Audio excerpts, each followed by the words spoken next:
Hello student, तो आप सभी कैसे हैं। सभी को सुबह की गुड मॉर्निंग, हरे कृष्णा, राधे राधे। तो देखिए यहाँ पर हम आज आपका यूपी टेट का लेकर चलेंगे। यूपी टेट ईवीएस का जो महत्वपूर्ण क्वेश्चन है उसको लेके आए हैं। और ये क्वेश्चन आपका जो है वो चलेगा आपका चैप्टर वाइज। ठीक है, जैसे ये चैप्टर वाइज इसलिए चलेगा कि चैप्टर वाइज जितने भी क्वेश्चन आएंगे आप उन्हें कवर करिएगा, ताकि आपको पता चले कि आपके चैप्टर कितने तैयार हो चुके हैं। और सबसे पहला चैप्टर आपका परिवार है, तो हम परिवार से स्टार्ट करेंगे। फिर इसके बाद दूसरा चैप्टर आपका भोजन, स्वास्थ्य एवं स्वच्छता है, फिर हम वहाँ पर चलेंगे। तो आइए हम फटाफट से क्वेश्चन को देख लेते हैं, फिर नेक्स्ट वीडियो में हम क्या करेंगे, दूसरे चैप्टर को लेकर चलेंगे। इस तरीके से जितने भी ईवीएस के सारे चैप्टर हैं हम उन्हें कवर करेंगे। तो चलिए, क्वेश्चन नंबर 1 है हमारा कि एकल परिवार से तात्पर्य है। ऑप्शन 1 है कि वर्ष 1950 के बाद बना परिवार। ऑप्शन बी है परिवार जिसमें माता पिता एवं उनके बच्चे हैं। ऑप्शन सी है संपूर्ण परिवार जिसमें बच्चे, उनके माता पिता एवं दादा दादी। ऑप्शन डी है केवल पति और पत्नी। तो आप सभी इसका आंसर बताइएगा क्या होगा। जैसा कि आपको पता है कि यूपी टेट का जो 1/4 अंक है वो जुड़ने वाला है। देखिए अभी ये कंफर्म नहीं है, लेकिन हो सकता है कि जुड़ जाए। इसलिए आप यूपी टेट पर इतना ध्यान दीजिए कि आपके नंबर अच्छे आएँ, जिससे आपको सुपर टेट में प्रॉब्लम ना हो। और सुपर टेट भी आपका आने ही वाला है, तो आप देखिए अपनी तैयारी को अच्छी रखिए। पहले आप टेट की तैयारी को अच्छी तरीके से कर लेंगे, सुपर टेट की भी तैयारी आपकी अच्छी तरीके से हो जाएगी। तो आइए हम इसका आंसर बता देते हैं क्या होगा। ऑप्शन नंबर बी बिल्कुल सही होगा, परिवार जिसमें माता पिता एवं उनके बच्चे हैं। देखिए एकल परिवार मतलब आपकी जो न्यूक्लियर फैमिली है उसमें सिर्फ क्या होते हैं, माता पिता होते हैं और उनके बच्चे होते हैं। और जबकि ज्वाइंट फैमिली होती है उसमें संपूर्ण परिवार होता है, बच्चे होते हैं, माता पिता होते हैं, दादा दादी होते हैं, इस तरीके से चाचा चाची होते हैं। तो संपूर्ण परिवार में आपके मतलब कि सारे लोग आ जाते हैं। और आपके एकल परिवार में क्या होता है, सिर्फ माता पिता और उनके बच्चे आते हैं। चलिए दूसरा क्वेश्चन देख लेते हैं हम लोग क्या होगा। क्वेश्चन नंबर 2 है कि भारत में लड़के व लड़कियों की विवाह योग्य न्यूनतम आयु क्या है। ऑप्शन ए है 21 वर्ष व 18 वर्ष। ऑप्शन बी है 18 वर्ष व 21 वर्ष। ऑप्शन सी है 18 वर्ष व 18 वर्ष। ऑप्शन डी है 18 वर्ष व 16 वर्ष। तो आप सभी उत्तर बताइएगा इसका क्या होगा। देखिए इस क्वेश्चन से आपको लगेगा कि आपने कितना पढ़ा है और कितना चैप्टर कवर किया है। अगर आपने चैप्टर नहीं कवर किया है तो फिर आप उन चीज़ों को पढ़िए। चलिए इसका उत्तर हम देख लेते हैं क्या होगा। ऑप्शन नंबर ए होगा कि 21 वर्ष व 18 वर्ष। जो लड़के की आयु होती है वो क्या होती है, 21 वर्ष होती है विवाह करने के लिए। और जो लड़की की आयु है वो 18 वर्ष है। ये कहाँ आई, हमारे इंडिया में है। ठीक है, अभी हाल में ही लड़कियों की आयु को बढ़ाने के लिए कहा गया था, लेकिन शायद कोर्ट ने माना नहीं है। तो ये न्यूज़ आप ज़रूर पढ़िएगा, देखिएगा वहाँ पर जाकर। चलिए क्वेश्चन नंबर 3 देखते हैं क्या है हमारा। क्वेश्चन नंबर 3 है कि प्राथमिक समाजीकरण है।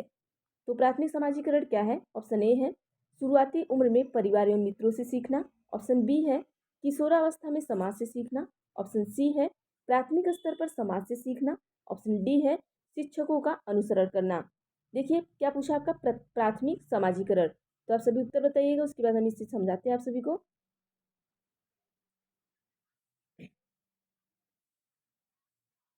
तो ये हम यहाँ पर देख लेते हैं। जो समाजीकरण होता है ये हमारा दो तरीके का होता है। ठीक है, जो समाजीकरण होता है वो कितने तरीके का होता है, 2 तरीके का होता है। पहला क्या है, प्राथमिक, और दूसरा क्या है, द्वितीयक। ठीक है, दूसरा क्या होता है समाजीकरण, द्वितीयक होता है। अब देखिए हम देखते हैं कि प्राथमिक में क्या आता है और द्वितीयक में क्या आता है। तो सबसे पहले हम प्राथमिक में देख लेते हैं। प्राथमिक में क्या होता है कि परिवार आता है आपका। ठीक है, और द्वितीयक में क्या आता है, द्वितीयक में आपके विद्यालय, पास पड़ोस, ये सभी आते हैं। ठीक है, जब बच्चा मतलब समाज से जाकर सीखे, समाज आता है, विद्यालय आता है। जब बच्चा बाहर जाकर सीखे तो ये द्वितीयक हो गया। और जब बच्चा अपने घर पे सीखे, जैसे अपने माता पिता से सीखे, अपने परिवार से सीखे, तो वो क्या हो जाएगा, आपका प्राथमिक समाजीकरण होगा। मतलब बच्चा सबसे पहले कहाँ सीखता है, अपने घर परिवार से सीखता है, माता पिता से सीखता है। तो ये सारे लोग कहाँ आएंगे, आपके प्राथमिक समाजीकरण में आएंगे। और अगर बच्चा जैसे ही बाहर जाता है, स्कूल में सीखता है, तो कहाँ पर आएंगे, द्वितीय समाजीकरण में आएगा। तो ये याद रखिएगा, प्राथमिक समाजीकरण और द्वितीयक समाजीकरण। तो ये हम उत्तर बता देते हैं इसका क्या होगा कि शुरुआती उम्र में परिवार एवं मित्रों से सीखना, ये क्या होगा, आपका प्राथमिक समाजीकरण होगा। ऑप्शन नंबर ए आपका बिल्कुल सही होगा। चलिए नेक्स्ट क्वेश्चन देखते हैं हम। क्वेश्चन नंबर 4 क्या है। क्वेश्चन नंबर 4 है कि लड़के लड़कियों की अपेक्षा अधिक बुद्धिमान होते हैं, यह कथन है। ऑप्शन ए है सही है। ऑप्शन बी है हो सकता है। ऑप्शन सी है वृद्धि के भिन्न पक्षों के लिए सही है। ऑप्शन 4 है लैंगिक पूर्वाग्रह को प्रदर्शित करता है। तो सही उत्तर क्या होगा आप सभी बताइएगा।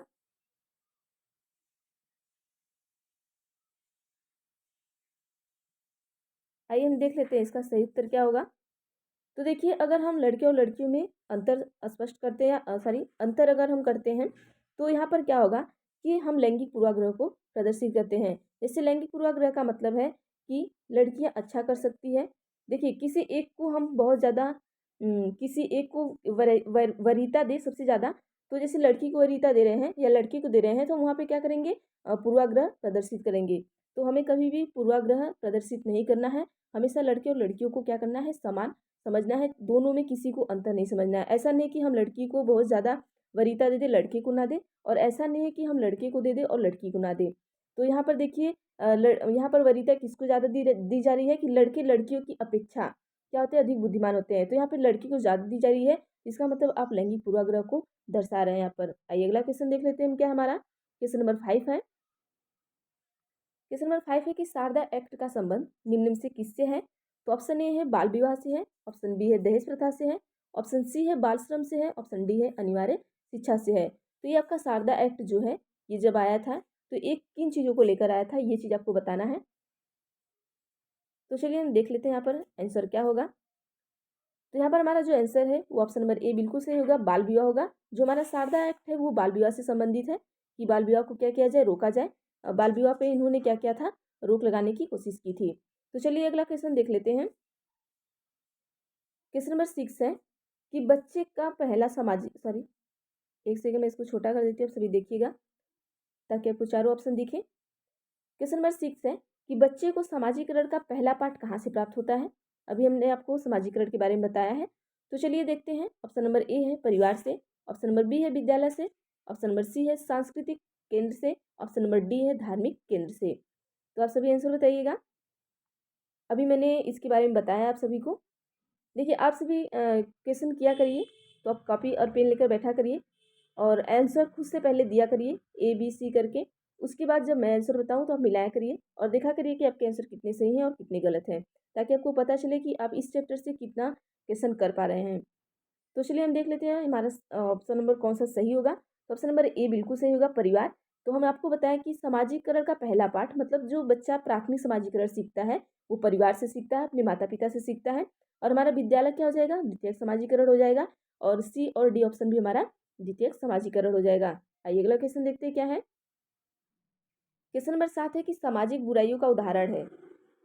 ऑप्शन ए है बाल विवाह, ऑप्शन बी है दहेज, ऑप्शन सी है बाल श्रम, ऑप्शन डी है ये सभी। तो जो समाज में बुराइयां हैं उसका उदाहरण क्या हो सकता है, आप सभी आंसर दीजिएगा। तो आइए देख लेते हैं यहाँ पर क्या है। बाल विवाह, ये भी हमारे समाज के लिए बुराई ही है। दहेज भी हमारे समाज के लिए बुराई ही है। और बाल श्रम, बाल श्रम का मतलब जब बच्चा 18 वर्ष से नीचे का हो, मतलब बच्चा कम एज का हो और उससे काम कराया जाए, उसे पढ़ने के लिए ना भेजा जाए, तो मतलब ये क्या है, ये भी हमारे समाज के लिए एक बुराई ही है। तो ऑप्शन नंबर डी बिल्कुल सही होगा हमारा कि ये सभी। आइए क्वेश्चन नंबर 8 देखते हैं क्या है। क्वेश्चन नंबर 8 है कि कौन सी विशेषता परिवार की नहीं है। देखिए, परिवार की पूछा है कि परिवार में क्या क्या होना चाहिए, क्या क्या नहीं होना चाहिए। ऑप्शन नंबर ए है कम से कम 2 भिन्न लिंग वाले वयस्क साथ रहते हो। ऑप्शन बी है प्रत्येक सदस्य की आय भिन्न भिन्न जमा की जाती है। ऑप्शन सी है वे समान आवास, भोजन और समान सामाजिक क्रियाओं का उपयोग करते हो। ऑप्शन डी है सुरक्षा एवं बच्चों का साझा उत्तरदायित्व।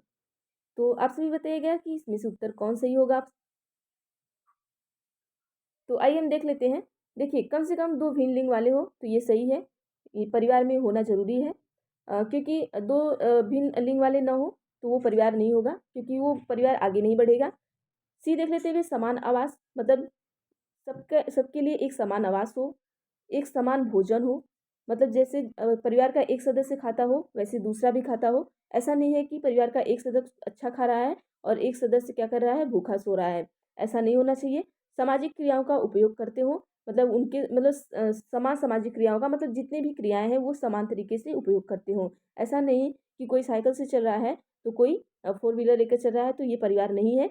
ऑप्शन नंबर डी है सुरक्षा एवं बच्चों का साझा उत्तरदायित्व है। तो ये भी है, परिवार के लिए सुरक्षा बहुत जरूरी है। तो ये सारी चीज़ें हैं। लेकिन ऑप्शन नंबर बी, आइए देखते हैं क्या है कि प्रत्येक सदस्य की आय भिन्न भिन्न जमा की जाती हो। तो देखिए जितने भी सदस्य हैं उनकी जो आय होती है वो भिन्न नहीं जमा की जाती है, सबका एक साथ जोड़ कर किया जाता है और परिवार को साथ में लेकर चला जाता है। तो ऑप्शन नंबर जो बी हमारा है वो बिल्कुल गलत होगा। तो यहाँ पर देखिए गलत ही पूछा है, तो ऑप्शन नंबर बी हम सही लगाएंगे। चलिए अगला क्वेश्चन देखते हैं क्या हमारा, क्वेश्चन नंबर 9। क्वेश्चन नंबर 9 है कि बिश्नोई संप्रदाय स्थापित किया गया था। ऑप्शन नंबर मतलब किसके द्वारा किया गया था ये बताना है। तो ऑप्शन नंबर ए है कि बी आर अम्बेडकर, बी है भंजनलाल, सी है गुरु जम्बेश्वर और डी है जोधपुर के राजा। तो आप सही उत्तर बताइएगा क्या होगा।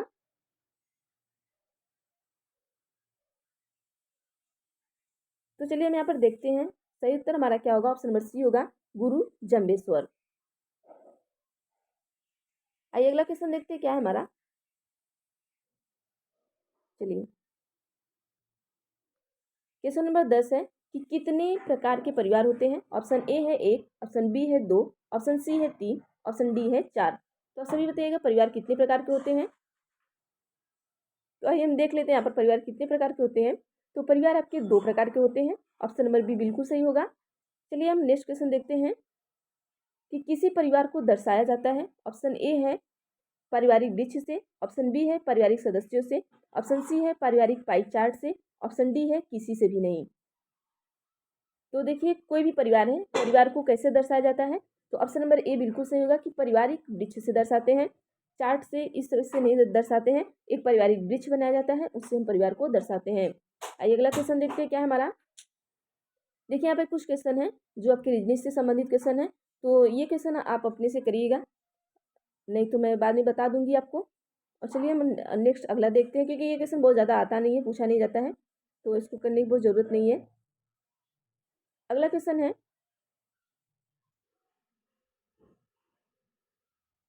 कि ग्रामीण क्षेत्रों में गाय के गोबर से झोपड़ी की दीवारों और फर्श को लिपा जाता है। उन्हें ऑप्शन ए है चिकना और साफ बनाने के लिए, ऑप्शन बी है खुरदरा बनाकर घर्षण बनाने के लिए, ऑप्शन सी है फर्श को प्राकृतिक रंग देने के लिए और ऑप्शन डी है कि कीटों को दूर रखने के लिए।